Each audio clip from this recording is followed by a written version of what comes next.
Welcome to the Snakebite, your home for all things Florida Southern College athletics, where we bring you inside access into the world of moccasin athletics. Here are your hosts, Andrew Polling and George Connolly.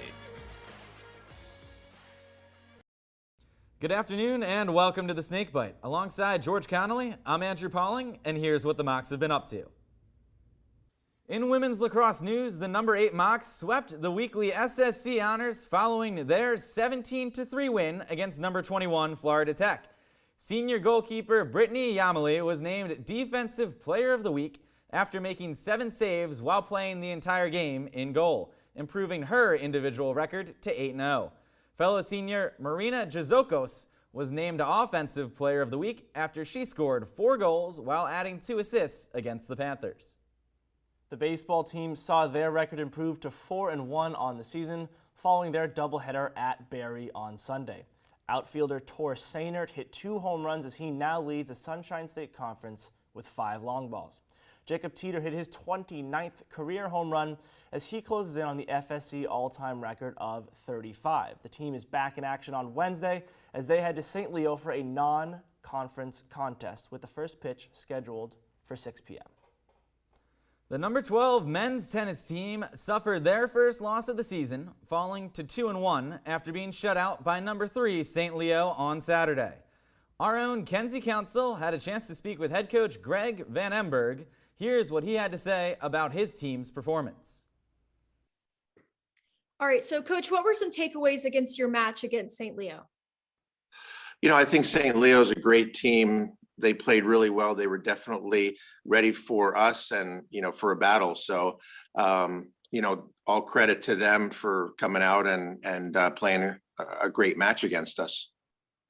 So looking ahead on your schedule, your next 3 matches will be on the road. How do you prepare your team for such a long road game schedule?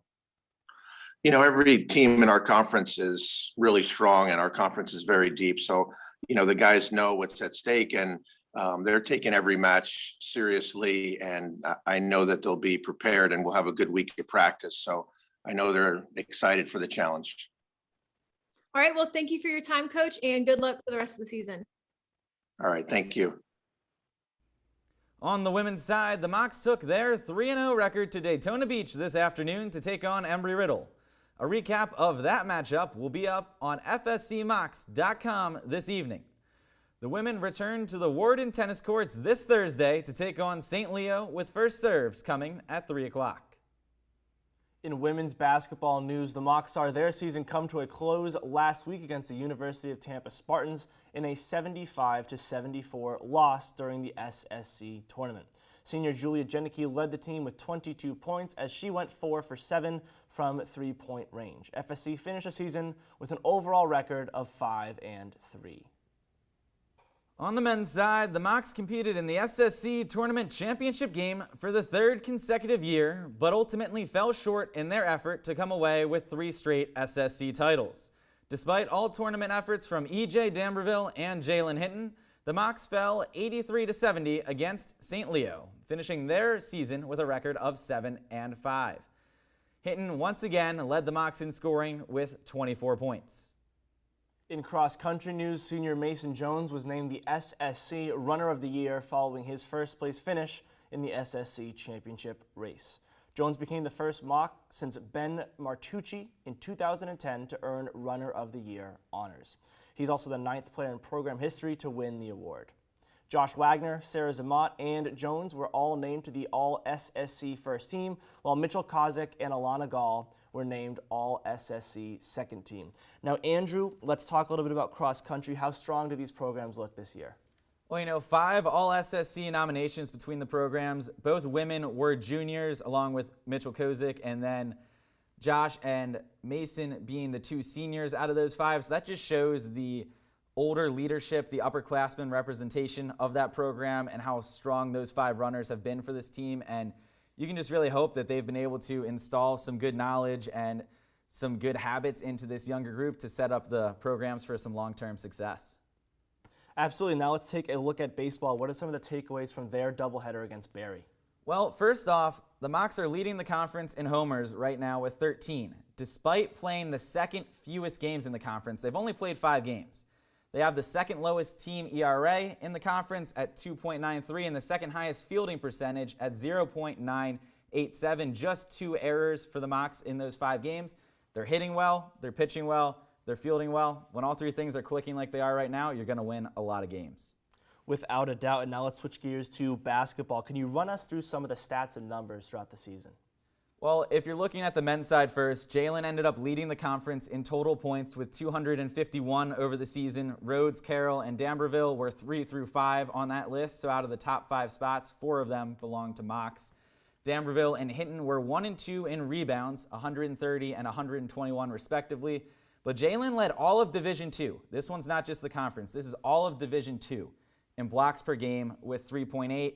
On the women's side, junior Mackenzie Steele led the conference in points per game with 16.1. Julia Janicki scored 20-plus points in the last 3 games of the season. She averaged 19 points per game. She just missed qualifying for the SSC points per game title. She was 1 game short of having the qualifying number of games played to win that award, but Steele and Janicki both just scoring at an outstanding rate for that women's team. And then Ashley Schell, second in the conference in total rebounds with 69.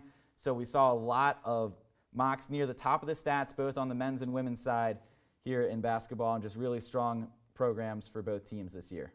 Absolutely. Thank you for those insights, Andrew. Now let's check in on golf. The women's golf team is currently competing in the Barry University Invitational, which is held in Miami Shores. On the men's side, the Mocs are competing in the Space Coast Collegiate, which is hosted by Florida Tech at the Duran Golf Club. Results from both tournaments will be up later tonight on fscmocs.com. In swimming news, the men's team took 10th overall at the NCAA championship meet as the team totaled 148 points. The men took home 22 All-America honors over the 4-day meet. On the women's side, Allie Brinton placed 19th in the 200 fly with a time of 2 minutes and 6.73 seconds. In total, 8 Mocs had qualifying times and represented FSC in the meet. The men's soccer team will head to St. Leo on Sunday to compete in a pair of exhibition matches. The Mocs will take on Rollins at 2:30 in a neutral site contest before taking on St. Leo at 4. As always, head to fscmocs.com for the most up-to-date scheduling information about all of your moccasin teams. That is all from us this week on the Snakebite. Alongside Andrew Pauling, I'm George Conley, and we'll see you next week at 5.